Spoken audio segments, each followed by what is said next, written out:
Joining us now is Eli Portillo. He's with UNC Charlotte's Urban Institute, formerly with The Observer. Eli, thanks for coming back on. We appreciate it. Thanks for having me. All right. Given that we are now dealing with a brand new city council just in the last couple of weeks, you have written that a slimmed down version of that $13.5 billion transformational mobility plan is very likely. Yes, I think, we haven't seen any movement with the original plan, especially with the key question, which is how we'll pay for it. And given that it's been closing in on 2 years since that plan was unveiled, we've now got a new council in which I believe 4 members were not on council when the first plan came out. And the fact that, we really need something to get this plan moving down the track, as it were, to use a little bad metaphor there, I think we're likely to see some changes to bring that total price tag down. And what do you see as the likely sort of low-hanging fruits here on this project that are easy way to sort of slim this down? Well, there are a few different ways that I think the city could go. For one, the $13.5 billion Charlotte Moves plan has one really big part in it, and that is the East-West Silver Line. This is a majority of the cost in that plan. It's been estimated at more than $8 billion. So if you were to, say, build it in pieces, which is what they did with the Blue Line, and say, only build the airport to uptown piece first, you could cut that price tag a lot and say, hey, we're still going to do it. We want to do the whole thing, but we're going to start with a smaller segment, maybe only half of it, that would cost $4 billion. And that would be a big cost savings right off the top there. I think that the city also, as we know, has a problem with its bus system right now. They need a lot of investment. They need more buses, more operators, repaired buses to supplement the fleet that they have now. That's been estimated by city officials at somewhere around $100 million in costs for acquiring new buses and $50 million in operating costs to improve frequency and service. Those numbers are a little old, so even if they've gone up more, say you're talking $200 or $300 million, that's still a very small fraction of this total plan.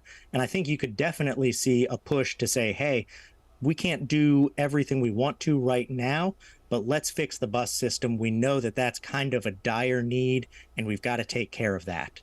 You're spoken about some of the contents of the plan and things that could be on the chopping block. But what about the strategy that city leaders have taken? And they've been criticized by almost every possible side in their approach. For one, there's the sales tax issue, but also the sort of engagement with Raleigh and engagement with other cities and counties. How much of this is the content of the plan that you just talked about, or are they going to also have to change their strategy of getting buy-in?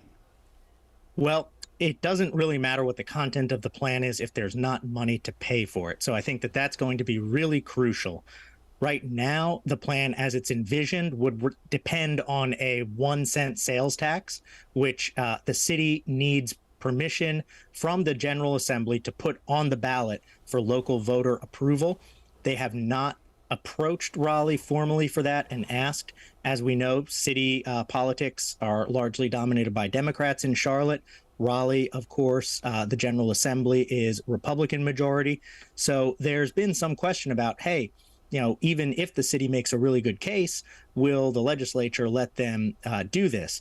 Now, we did see Mayor Vi Lyles appoint Ed Driggs, one of the 2 Republicans on council, to chair the Transportation Transit Committee this past week. So that really could be a signal to the legislature of, hey, we want to work with you. We have a Republican who's been skeptical of the plans that we've put forward on council, who's chairing this committee right now.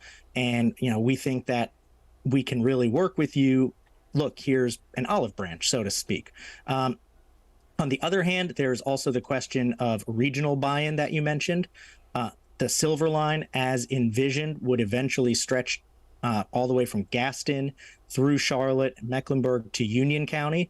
The city will not pay to build a transit line outside of Mecklenburg County, a rail transit line. So, you're going to need some regional funding there.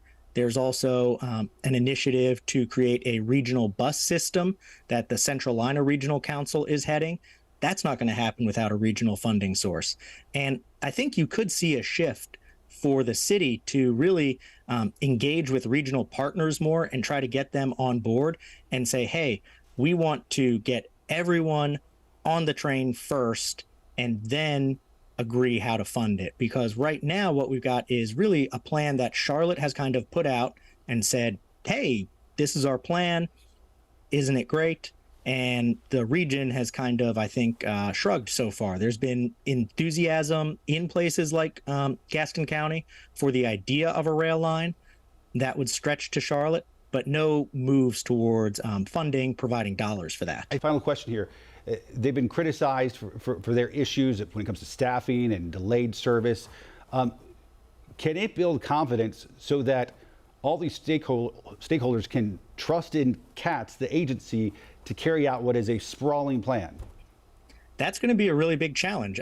We've heard rumblings from Republicans in the state legislature of, hey, we're not going to be funding an expansion when we think this agency has problems right now. Councilmember Tariq Bakari, one of the two Republicans on city council, has said that he won't support any major funding initiative, any major new initiatives at CATS until there are basically serious leadership changes, till the shop is cleaned up, however you want to put it.